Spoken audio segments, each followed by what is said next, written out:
You're connecting, you're sharing stories, you're listening. We need to find ways of making this a regular practice of, checking in on our biases. We would rely on informal resources like talking to people out in the community that are of influence.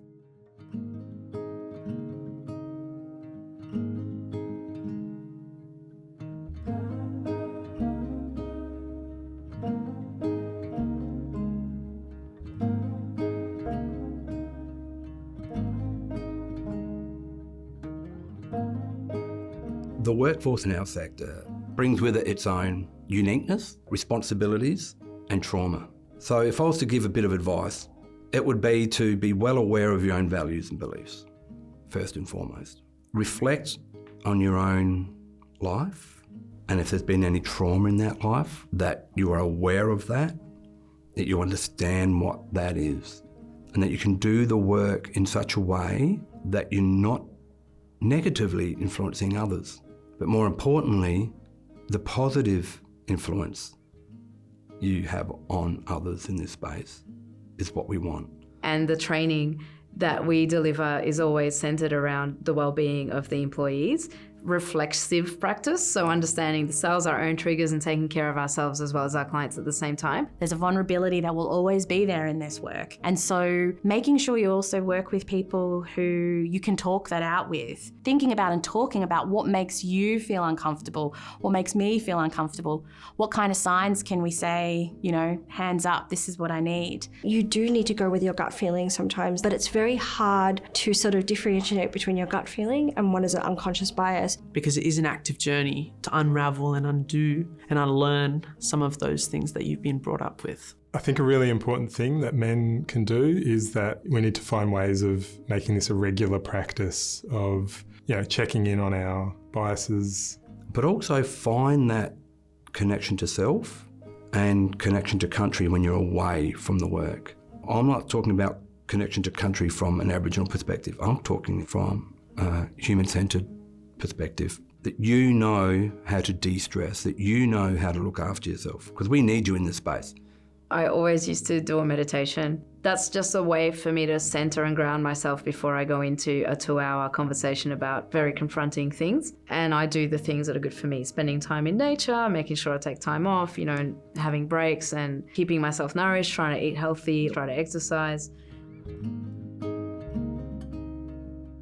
Everything we do when working with men has to have a deeply embedded trauma lens to it. There will be people in there who are impacted by violence or people around them that have been impacted by that. Understanding that everybody needs healing and recovery, that everybody has a story. Some people will walk out of the room, some people will try and distract the rest of the room. And it's understanding, okay, this is not trying to make fun of what we're talking about. This is something that's going on within this young person's life that they're uncomfortable with. What might look like aggression or confusion or resistance might be anxiety, might be fear.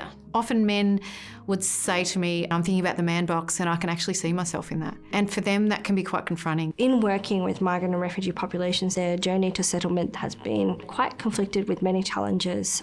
Some person may be triggered to a lot of bright light or to certain spaces or to certain people. So we would look to avoid that as much as possible. We would also work very closely alongside other specialist services such as Foundation House. Collusion happens every second of every hour and you'll never be great at it, but you need to be so on your game about it. Collusion can be because I'm trying to keep myself safe. I might not feel safe enough to challenge someone. It might be because I haven't addressed my own internalized misogyny or racism or whatever it is. So I'm colluding out of ignorance or active overt biases. And collusion can happen because I'm using it to build rapport to get to another outcome. And that's the art of facilitating conversations in this space. One of the biggest areas where people fall down is body language. As a practitioner, listening to a man disclose his use of violence against women, if I'm nodding my head, what message is that telling him? Now, I'm nodding my head to say, yes, keep talking. To him, he may be thinking, he agrees with me. Yes, he understands why I use violence. There's this tipping point in engagement that goes from really connecting with a human to tipping over into collusion, because you're connecting, you're sharing stories, you're listening, and then suddenly you realised, I missed that point back there. And it takes a lot of practice, and then you can still get it wrong next time. Because you actually need to talk it out with much more experienced people, or people who do the work often, to be able to find a way back. The Men in Focus Practice Guide has a really helpful checklist for people to reflect on what areas of practice they might already be strong in, and then offers reflection for other areas where they might want to develop their practice further. The Vic Health Framing Gender Equality and Framing Masculinity message guides really lay out values-based messaging to ensure that the framing that we use can then support the groups of men and boys that we work with to take on board our progressive ideas around transforming masculine stereotypes. The practice guide also has a series of practitioner vignettes, which are just really nice reflections from people doing the work.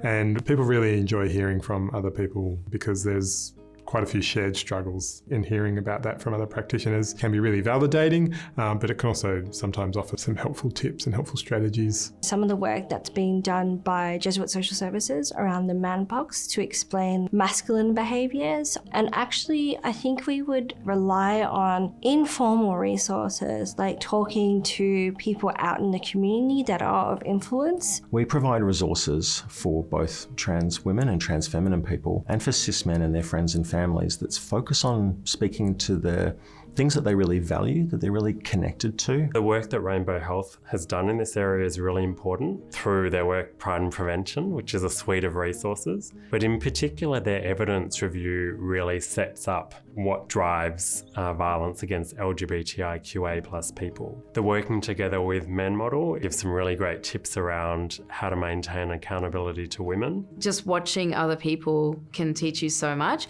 And I'd say just look for as many free webinars as you can find. Go to a conference at least once a year or something like that, so that you can just hear from others in the sector. Expand your network and possibly find a mentor. I am shameless in engaging with the prevention sector. I email people I've never met. I also know that I never ever say no to an email from someone reaching out. The person that most inspires you, reach out to them. Because at the end of the day, we're trying to do two things. We're trying to end violence against women and children, and at the same time, we want to increase the safety to women and children.